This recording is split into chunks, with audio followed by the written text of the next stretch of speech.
are sailing the race of Alderney. We already have more than 10 knots. Our day can just be any better.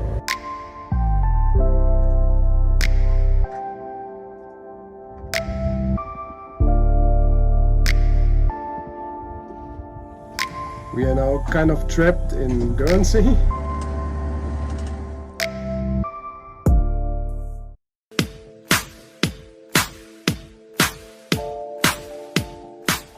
After 3 years of preparation, we finally took the jump. We quit our jobs and sold everything we don't need anymore.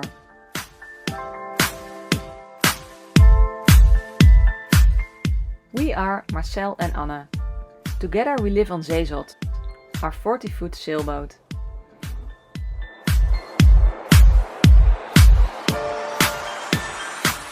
Beginning of May, we pulled up the sails to live a life as free as butterflies. Join us from the moment we untied the lines.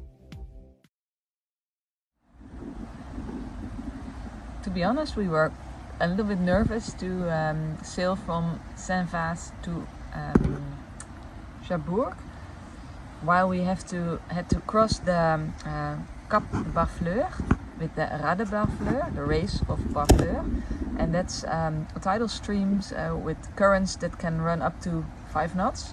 So, but we planned really well, and the circumstances were perfect. So actually, it would not have been scary at all if it wasn't for the fog. We didn't count on that one. That was a beginner's mistake, I think. It was so foggy and so misty, we could not see anything. But we took a really wide range around all the rocks that were there, so there was no danger of running aground.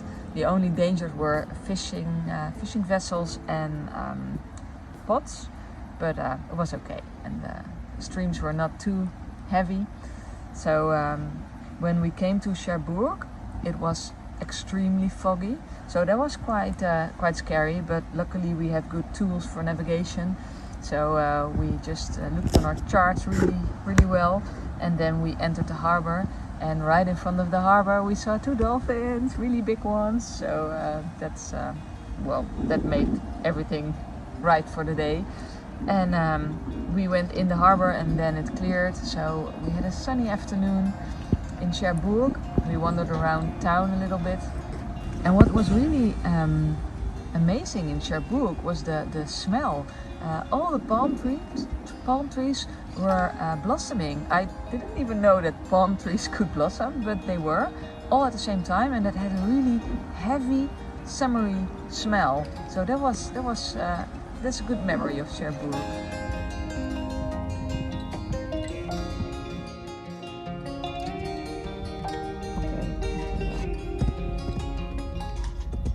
We made the plan to slowly go down the coast of Normandy, to visit Camaret, Granville, and head to Saint-Malo, and from there on head west to Brest or Camaret.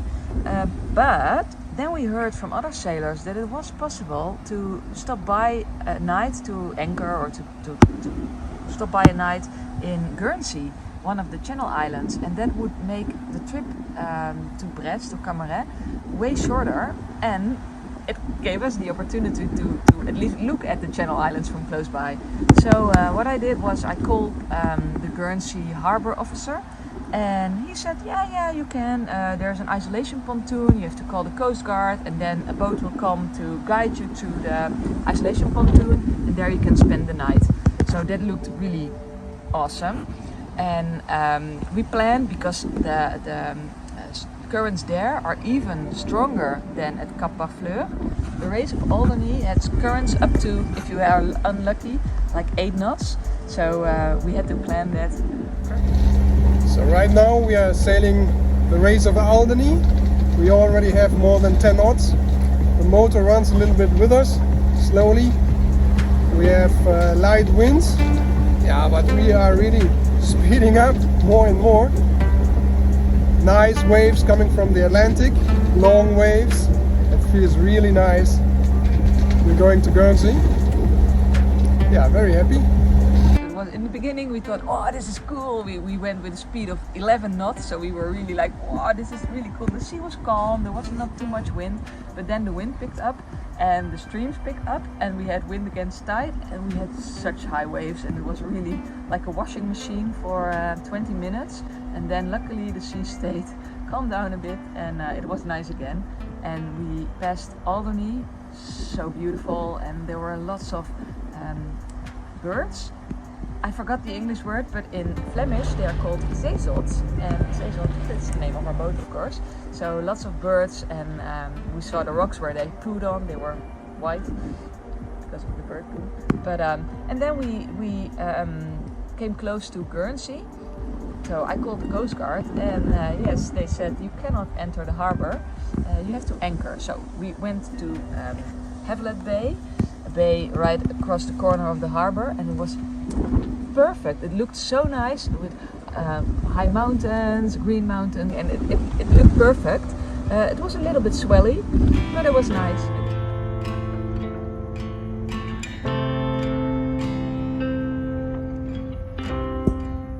And then it started to get a little bit more uncomfortable. The swell picked up, and because of the current, we were normally in an anchorage. You are like in the wind with your nose, but now we were with our nose to the currents. So the waves came from the side, and it was like constant. It was not that comfortable. I even got a little seasick, and we didn't sleep that well. But next morning we continued. At least that was the plan. When we woke up, we couldn't see anything. Good morning. We are now kind of trapped in Guernsey. Just to give a little update. Yesterday we arrived in Guernsey. Very beautiful weather, blue skies, sun was shining, very clear visibility. And now it is foggy. We can hear the foghorn. And yeah, the visibility is really poor. So now we are kind of trapped because we have to leave in at least 1 hour to get the good tide. And if we miss the tide, yeah, we have to stay here another night, maybe 2, I don't know. And this bay that we are anchoring in is very rolly. So we had a really rough and rolly night, and we are not really keen on having another one, so we will wait for another hour and maybe we are lucky. Yeah, that is keep the optimism.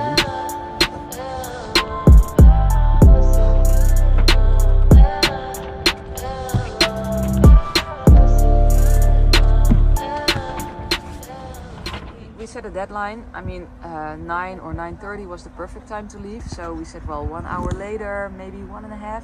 So if we can see Sark and Herm again at 10:30, then we leave. And at 10:30, we saw it getting lighter and lighter, and then we saw the contours of the islands, and we decided to go. And the fog cleared, and we had a, well, not that pleasant sail, but we could see all the dangers. And I still felt a little sick because of the bad night we had. And yeah, it was not the nicest of all sails, but we saw dolphins again.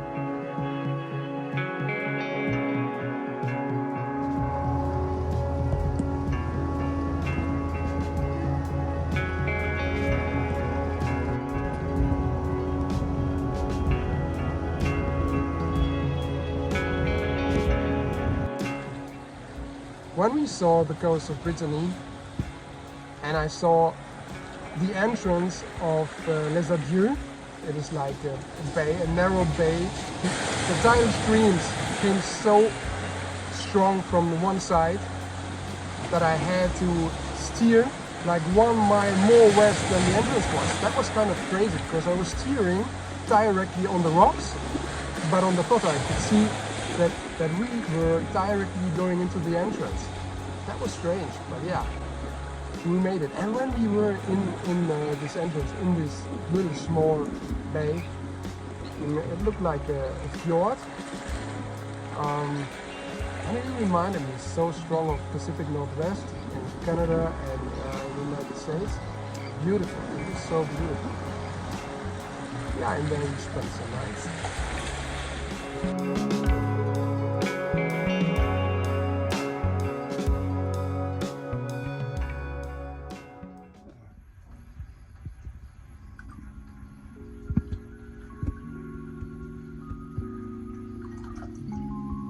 Oh, hier was het mooi.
That was not exactly the plan for today.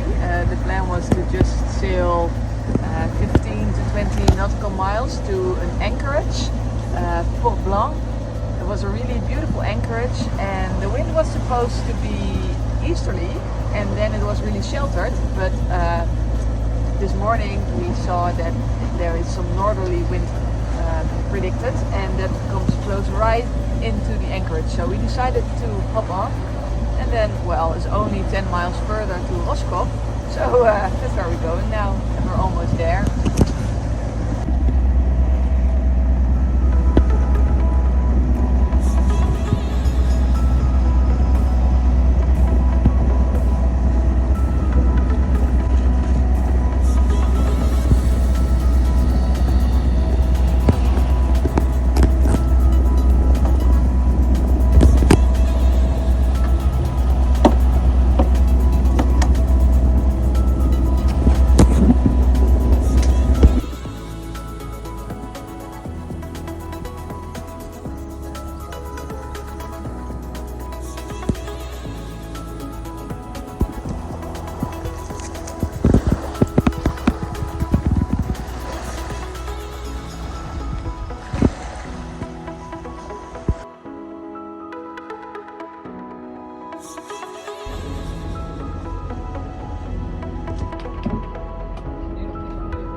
Camaret sur mer.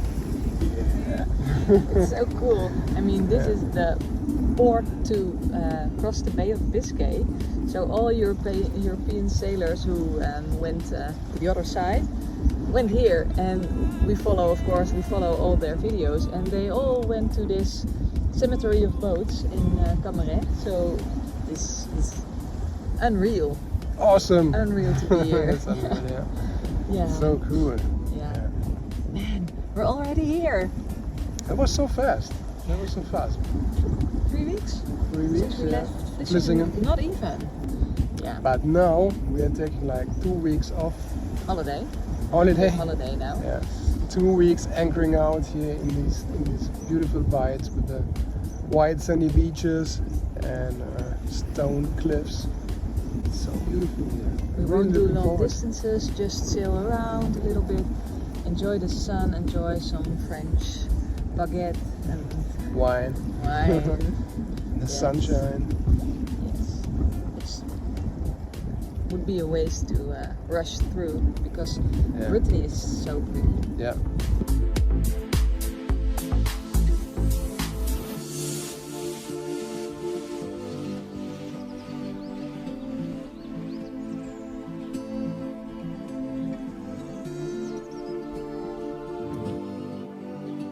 But the fun thing of traveling is that your plans keep getting adjusted due to weather, due to inputs from others. It was like There was one huge factor. the huge factor was my back.